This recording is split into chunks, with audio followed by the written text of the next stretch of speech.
మనం మహిళలు ముఖ్యంగా మనం ఇబ్బంది పడుతున్నది ఏంటంటే మద్యపానం గురించి. ఆ మద్యపానం మీ ఇంట్లో వాళ్ళు ఎవరైనా సరే మానాలనుకుంటే వాటికి కావాల్సిన సలహాలు సూచనల కోసం మా దగ్గరికి రావచ్చండి. జయభారత్ డెంటెక్స్ అక్కడే మాది మహిళా స్ఫూర్తి కార్యాలయం కూడా వచ్చి సలహాలు సూచనలు తీసుకోవచ్చు.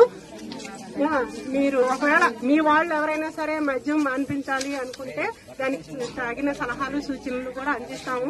నేను మహిళలను ప్రత్యేకంగా పిలిచి చెప్తున్నది ఏంటంటే వాటి కోసం కాదు, మీకు కొంత విలువైన సమాచారాన్ని మేము ఇవ్వాలన్న ఉద్దేశం. మిమ్మల్ని ఇబ్బంది పెట్టి మేము అన్ని వదులుకుని వచ్చింది కూడా ఎందుకు, కొన్ని తెలియని విషయాలు చెప్దామన్న ఉద్దేశం.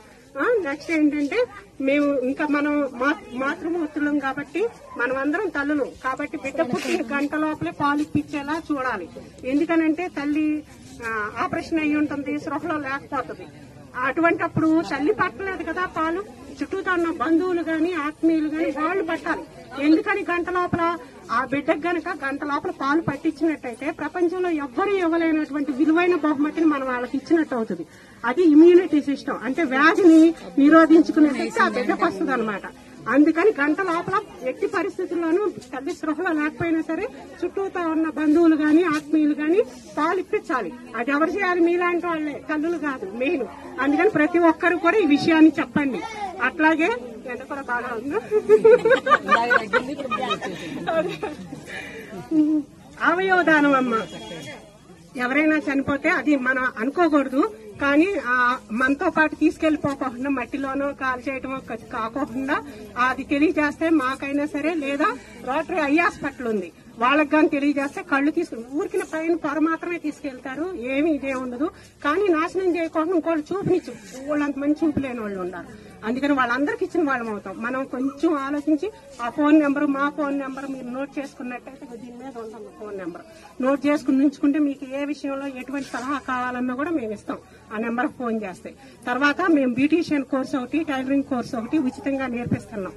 మీరు ఎవరైనా సరే అప్లికేషన్ తెచ్చుకోవచ్చు, మా దగ్గరికి వచ్చి వివరాలు చెప్తాం మేము. అలాగేనమ్మా ఇక్కడ మన రోటరీ ఐ హాస్పిటల్లో కళ్ళతో పాటు పళ్ళును కూడా చూస్తున్నారు. ఎవరైనా సరే ఫ్రీగా చూపించుకోవచ్చు అది కూడా. తర్వాత 60 సంవత్సరాలు పైబడిన వాళ్ళు ఎవరైనా సరే ఆధార్ కార్డు దగ్గర పెట్టుకుంటే మీకు బస్సుల్లో ఛార్జీలు మీకు 100 రూపాయలకి 25 రూపాయల చొప్పున తగ్గిస్తారు. ఆధార్ కార్డు చూపించాలి 60 సంవత్సరాలు పైబడిన వాళ్ళు.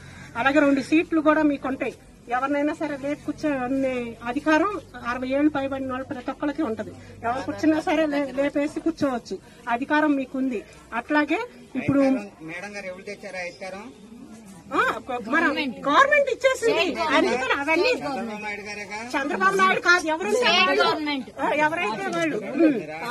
అయితే ఒక్క నిమిషం మేము వాటి గురించి మాట్లాడటానికి రాలేదండి. మేము సోషల్ సర్వీస్, ఏ పార్టీకి దేనికి సంబంధం లేదు.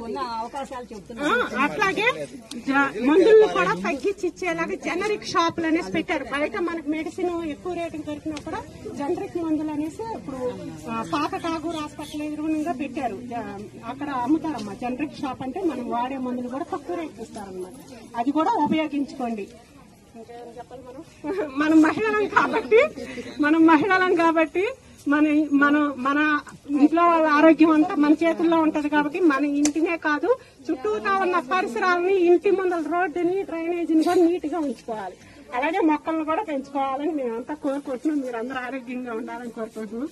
అట్లా మేము ఏంటంటే దాతల నుంచి సేకరించినటువంటి వాళ్ళకి అవసరం లేదనుకున్న వస్తువులు, బట్టలు అలాంటివన్నీ మేము మాకు డొనేట్ చేస్తూ ఉంటారు అనమాట. మీకు ఇంట్లో ఏం వద్దనుకుంటే అవల్ల మాకు ఇచ్చేస్తూ ఉంటారు. అవేం చేస్తూ ఉంటాం అంటే పేదలు ఉన్న చోటుకి వెళ్ళి పంచుతూ ఉంటాం ఇట్లా నెల వెళ్ళి. కాబట్టి మీకు ఇష్టం అయితే, మీకు అవసరం అనుకుంటే మేము టోకెన్ ఇస్తాం, మనిషికి ఒక టోకెన్. ఒక్కొక్కటి అక్కడ కూడా ఒకటే ఇస్తారు. ఆ టోకెన్ తీసుకుని మీకు అవసరమైన వస్తువు ఉంటే ఉచితంగా తీసుకోండి. లేదంటే పారేయ దాతలను తీసుకెళ్లి ఇల్లు కాలిన వాళ్ళకి లేదా మీకంటే పేదవాళ్ళకైనా మేము అందిస్తాం. ఓకేనా? మీకు నచ్చిన వస్తువు ఉంటుందని నేను అనుకోను. ఉపయోగపడే వస్తువు ఉంటే తీసుకోండి, లేదంటే వదిలేసేయండి, వద్దు. ఓకేనమ్మా? మీకు మేము ఒక్కొక్కలో టోకెన్స్ ఇస్తాం. మీరు ఎక్కడ వాళ్ళు అక్కడే ఉండండి. మీరేం అది వెళ్ళి చూసుకుని తీసుకోండి. ఇంకేమన్నా చెప్తారా? మీకేమన్నా సలహాలు